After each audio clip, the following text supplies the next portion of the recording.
Ladies and gentlemen, my name's Paul. Hopefully you're having an amazing day. Every once in a while, a big company does what is known as an oopsie. And in this particular case, an AIB partner of NVIDIA has actually confirmed some details of the RTX 5090. So we're going to be discussing that along with a couple of very other interesting things, including the fact that the Switch 2 allegedly will be coming in the first quarter of next year.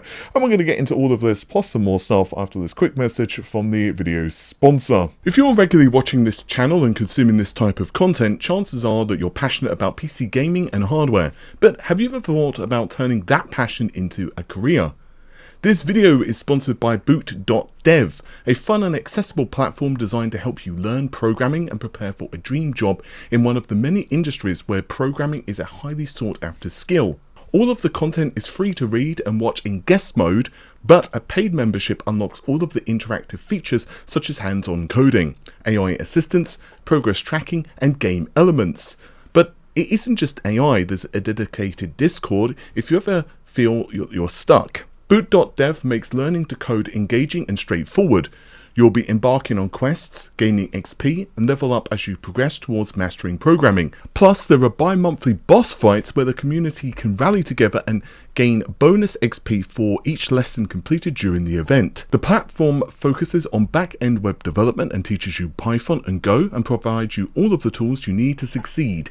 And best of all, Boot.dev will test you on what you've learned with practical applications, allowing you to show in real time how it all works and what doesn't. Are you interested in checking it out? Well, you can create an account for free, and you can demo the courses and explore all of the content in read-only mode. But if you fancy unlocking the full experience, Boot.dev offers flexible subscription options, and if you use our coupon code REDGAMINGTECH, that's REDGAMINGTECH, to get 25% off your first payment, that would also help support the channel, but more importantly, this would save you a lot of cash, and that's for both monthly and yearly memberships. You can check the link in the video description to sign up or learn more. Thanks again to Boot.dev for sponsoring the video. So to start us out, let's talk about the RTX 5090, shall we? So there have been a lot of rumours, of course, swirling around that we will actually see the RTX 5090 being announced at CES next year. Now, the basic schedule for the RTX 50 series of cards seems to be the RTX 5090 being released in January, and then February is probably going to be the 5080, and then the 5070 and 5070 Ti, there's some confusion of where we're going to see both of those cards or just one of them. Is probably going to be around March time. Either way, the top tiers of the RTX 50 GPUs will essentially be released in the first quarter, but much of this, of course, has been unofficial rumors, including from myself. But now one of NVIDIA's own board partners has basically done an oops. Now, to be honest with you guys, I kind of wouldn't be surprised if this is a leak in the loosest possible sense. In other words, maybe NVIDIA have actually sanctioned this. This is a guess. I'm not saying they have, because quite frankly, this stuff kind of happens all the time, especially if you're doing live streams or whatever. You can do naughty things. But in this particular case, I want to give courtesy credit to overclock3d.net. Of course, I will leave a link to this in the video description. But basically, there was another YouTuber, and I'm probably going to mispronounce this, and I really apologize, but Pikau, I've probably mispronounced that, so I can only apologize. But they are basically speaking with a Eno3D Brazilian representative, and essentially during the live stream, I'm going to read the quote here from Overclock3D. During the stream, the Eno3D representative stated that the RTX 5090 will be available in 3 weeks, later clarifying that NVIDIA will reveal the product at CES. This implies the 5090s are currently in mass production and will be available to company insiders for testing within the next couple of weeks. So again, it's been pretty much at this point likely / almost certain that NVIDIA will of course announce these products. There have been a lot of reports at this point that much of the RTX 40 production is starting to wind down, so that of course RTX 50 can essentially replace the RTX 40 series on store shelves. And there's also some really good deals right now for Black Friday, especially for the lower end cards. The RTX 4090 and the 4080 are somewhat more suspiciously low in stock. You guys can make of that as you will. So I think we can all but certainly say that yes, this is going to happen.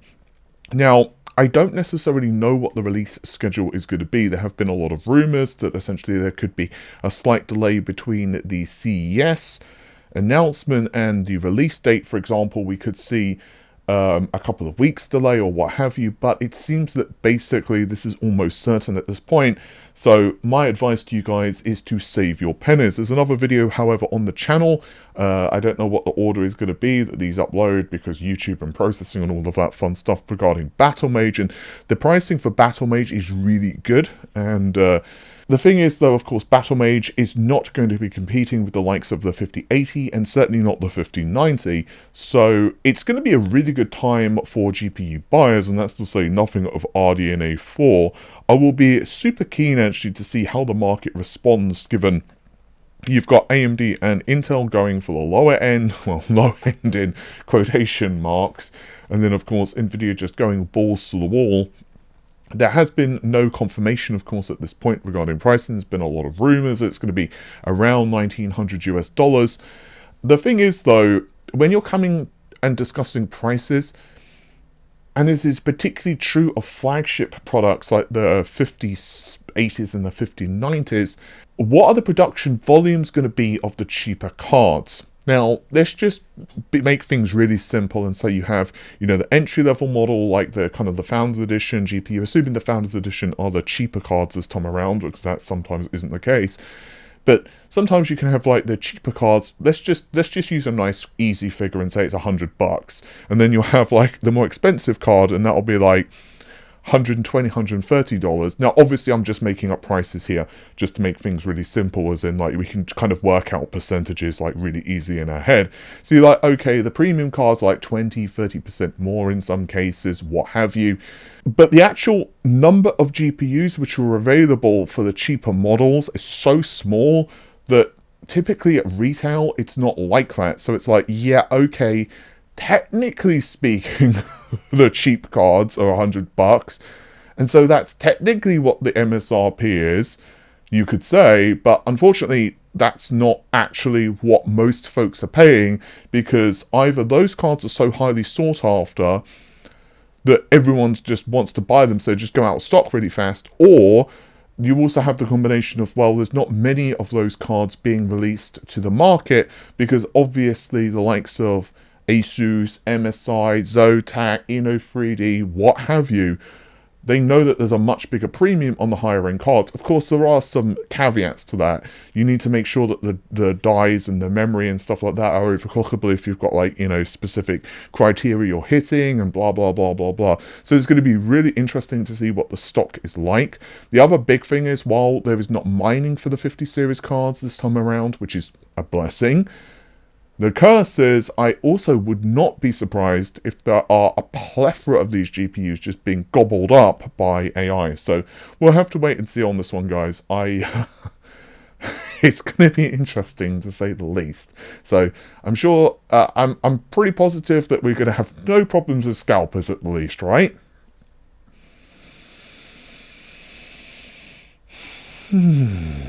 Anyway, moving on, the Switch 2, or should I say the successor to the Switch, whatever it ends up being called, but the Switch 2 seems quite likely at this point. It has definitely been one of those products where I had a huge amount of interest initially, but I'll be honest, my interest has somewhat waned, simply because the release date has been rumoured for so bloody long at this point. But allegedly, with hints from Nintendo themselves, along with the leak that we're about to go into, basically, very early next year, we will see the Switch 2 finally revealed. As you can see on Twitter, Centro Leaks are basically claiming that a Chinese insider are stating that the Switch 2 is going to be revealed in January, and the launch for this console is going to be in March. Now, this person, to be honest with you guys, I haven't heard of this specific leaker before, but according to this anyway, they've actually had a really good track record on Weibo for a lot of things regarding Nintendo Direct and other things Nintendo related. So, as always with this stuff, take with a pinch of salt. However, at this stage, there have been a lot of rumors, a lot of speculation, and also Nintendo themselves have basically hinted that it's going to be next year for the Switch 2. So, quite frankly, I think that is very likely. I'm not going to go into the specifications at this point of the system because, well, we've discussed them several times before. But I do think the console is going to be backwards compatible. It's going to be very interesting, though, to see how Nintendo handles things like games. For example, will we see ports on the original Switch? You would assume that there's going to be quite a gap between the two in terms of hardware, particularly when it comes to things like the CPU and memory bandwidth, so it's very possible we're going to get quite a few exclusive games, especially at launch. Although sometimes Nintendo, of course, will have, like, for example, a Zelda game that's on both consoles, like we saw that with the, what was it, the GameCube and the Wii did that. I can't remember the bloody game, the bloody Zelda's name, so someone please correct me in the comments because it's driving me just a little bit crazy. And of course the same thing happened with the Wii U and the Switch, so it's going to be interesting to see how that happens, and also which games end up getting a Switch port that were kind of originally hinted at, like a lot of the Metroid games, for example, and which ones just become on the Switch too. Like I said before, however, I don't particularly think this console is going to exactly be a powerhouse, despite the fact it supports things like DLSS. However, it should be a marked improvement over the base console. And remember how at the very beginning of this video I said that sometimes board partners kind of do an oopsie and leak stuff? Well, that's also happened in this case with ASUS. Specifically, this is regarding AMD products, and no, not RDNA 4. Instead, this is pertaining to the other X3D variants and also some of the ASUS boards. So I want to give credit to Nico's Hardware, and they've basically said, Tony, the general manager of ASUS China, confirms ASUS X870 BTF is coming very soon. Plus, also the new Ryzen 9000 X3D CPUs seems to be at CES 2024. And again, there's also a link there for the video. Now, I don't, again, this is not really a surprise. The rumors, of course, are that not only will we see the X3D variants of the Zen 5 being announced, there's probably going to be the Strix Point Halo CPU, or should I say EPU, whatever, as well as RDNA 4. It's actually quite interesting. I did a poll on YouTube, on Twitter, and a lot of folks were way more interested in RDNA 4 than RTX 50. Maybe it's surprising, so let me know in the comments below what you're more intrigued by, RDNA 4, which again, of course, is going up to roughly mid-range in terms of performance, or whether you're more interested in RTX 5090s and other Blackwell GPUs. Either way, CES is going to be absolutely fascinating.